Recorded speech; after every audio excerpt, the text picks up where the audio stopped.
We are all hoping the warmer temperatures last as long as possible, but when they do go, there are ways to extend outdoor living into late fall. Kimberley Seldon is here with ideas to do just that. Right, Kimberley? Absolutely. I've been thinking about nothing but that as we've been renovating this farmhouse. My clients had a screen porch initially that was only about this big, right? So we kept those oil barrel drum lids that are painted, but other than that, it's a whole new space. I think it looks gorgeous, and the idea of enjoying that space over all 3 seasons is lovely. And the ventilation, right? If you manage to install a new screen porch in 2019, you're like a lottery winner. The timing couldn't have been better. Our phone is ringing off the hook with people asking us to do just this for them and really increase the amount of living space you have. Okay, so we all know, during the pandemic, we were all like searching for more space. If there are folks out there that want to do this and incorporate this into their own homes and their own life, what do they need to think about when they're planning? You know, it's really interesting. When people think about doing an outdoor space, sometimes they'll just go online and buy furniture. But really what you need to do is think of it like any space. You start with a floor plan and you think about the principles of good design, the functionality. How are you going to use the space? In this case, they wanted a big dining area, which is amazing. It's right off the kitchen. The barbecue's nearby, breakfast, lunch, and dinner right here. They also wanted a bar area, which is something that became very important during COVID, I have to say. There's a games table and then a big conversation and seating area. Because, you know, as moms, we kind of imagine that we'll actually sit down one day.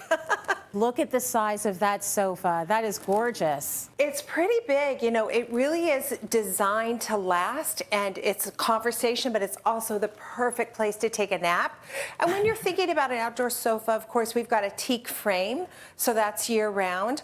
You want to have washable fabrics that are weather resistant, which is really important. But also, you want to keep the furniture at least 14 inches away from the screening, because while the screen will keep the bugs out, which is really amazing, it doesn't keep all the weather out. Yeah, we need those bugs to stay far away from us. Thank you very much. And Kimberley, I know you feel the way I feel about the bugs. No, thank you. So right overhead, you've got some gorgeous lighting, and I'm wondering, do you have to be particular about the lighting you choose, or can you go with indoor or outdoor lighting considering it's covered?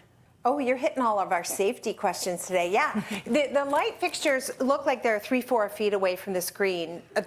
So you might think I can just use indoor light fixtures. I would never make a call like that without consulting a qualified licensed electrician. You just never ever want to take a chance with something like that. So check it out and verify. One thing I will tell you, if you keep the underside of the light fixtures clear, no bugs can get in there. So that's something good to think about as well when you're thinking about that lighting. Yeah, I wish I thought about that on our covered porch, because I sit there looking at all the bugs all day long. I'm like, at some point I need to just dust you guys all away.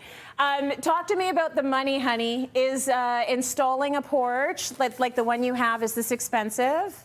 Well, you know, I want to say it's relatively inexpensive. It's not building a brick and mortar house, but look at the size of the space. It's pretty substantial, and it really made a big difference. Now, one thing I will say, we added these huge heaters, and that made the space go from a space you could use in the summer to a space you could use in the spring, the summer, and the fall. And that really increases your investment by a whole lot. I will also say, when you're doing this, you want to make sure you're purchasing really good quality screening, and never take the screening all the way to the floor. Leave a gap, leave a space, so that, you know, as your toes are kicking it or you're vacuuming, you're not constantly bumping into that screen, so you're not having to repair it as often. And we did this little slat detail around the bottom, and then when I brought my landscaping team in, we decided to reuse that theme in the landscaping around the property. So it turned out to be a really good thing. See, these are the details I would have never thought about in a million years. This is why we lean on designers. The whole idea of not bringing the screen all the way down, because you're going to be kicking it constantly. Right. It's going to get wrecked. Constantly. Talk to me about the flow a little bit through the space, because that is super important as well. Sometimes what we'll do, we'll have the same flooring inside and outside. So we might have a limestone, a local limestone that would be on the screen porch and also in the adjacent room. But in this case, we renovated the master bedroom as well, the primary bedroom, and we kept the interior flooring. So we just use a cedar decking in the screen porch area. But to really create the flow, we did something dramatic that was not inexpensive.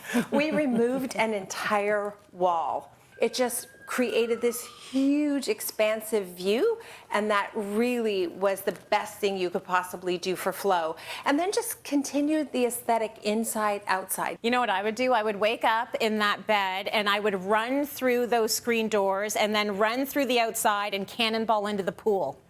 It's perfect. How much fun would that be, right? Yes. Oh, that's How so good is that? Kimberly, I'm moving in with you. Great suggestions. Okay. And a beautiful project, my friends. So nice. Thank you.